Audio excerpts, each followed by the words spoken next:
जय श्री कृष्णा साहब। आप सभी का आपके अपने चैनल आरजे भक्ति जोन पर स्वागत है।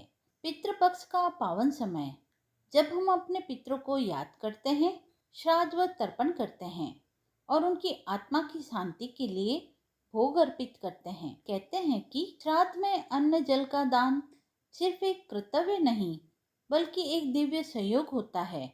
इसी सहयोग से जुड़ी है योगे और भोगे की कथा, जिसे सुनने मात्र से ही पितरों का आशीर्वाद प्राप्त होता है।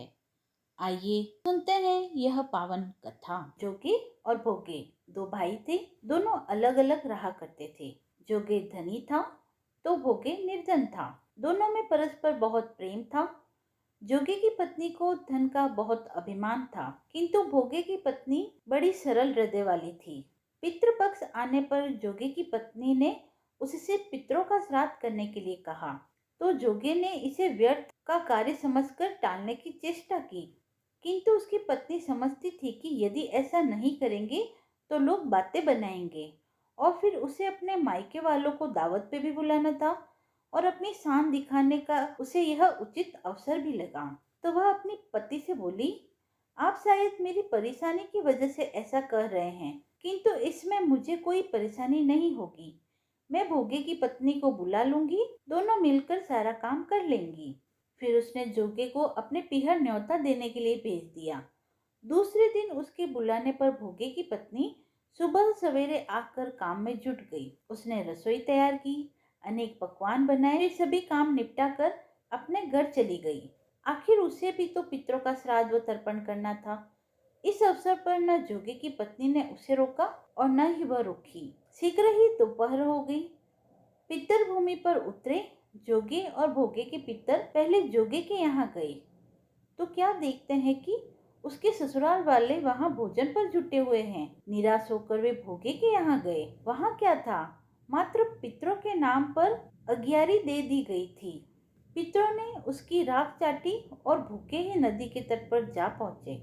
थोड़ी देर में सारे पितर इकट्ठे हो गए और अपने अपने यहाँ के श्राद्धों की बढ़ाई करने लगे। जोगे और भोगे के पितरों ने भी अपनी आप बीती सुनाई।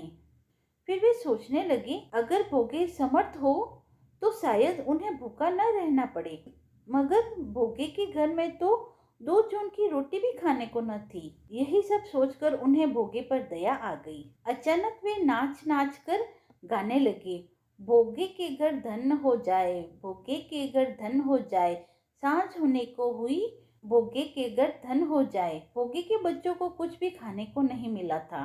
उन्होंने माँ से कहा, भूख लगी है।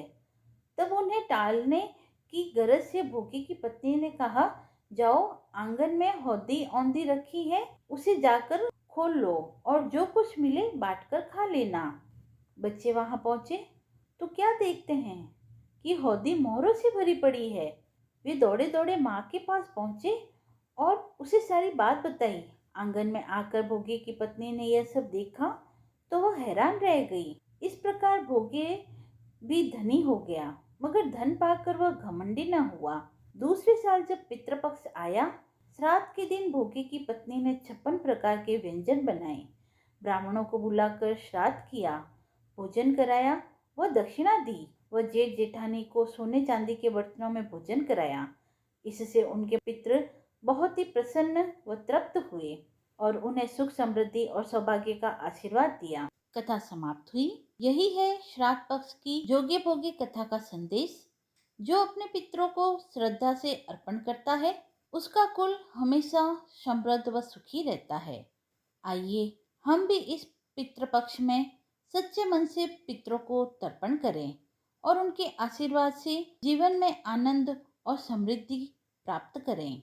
अगली कथा में फिर मिलेंगे। तब तक आप जुड़े रहिए आरजे भक्ति जोन के साथ। वीडियो पसंद आया हो तो वीडियो को लाइक करें, चैनल को सब्सक्राइब करें और कमेंट बॉक्स में जय पितृदेव लिखकर अपनी भक्ति को व्यक्त करें। धन्यवाद।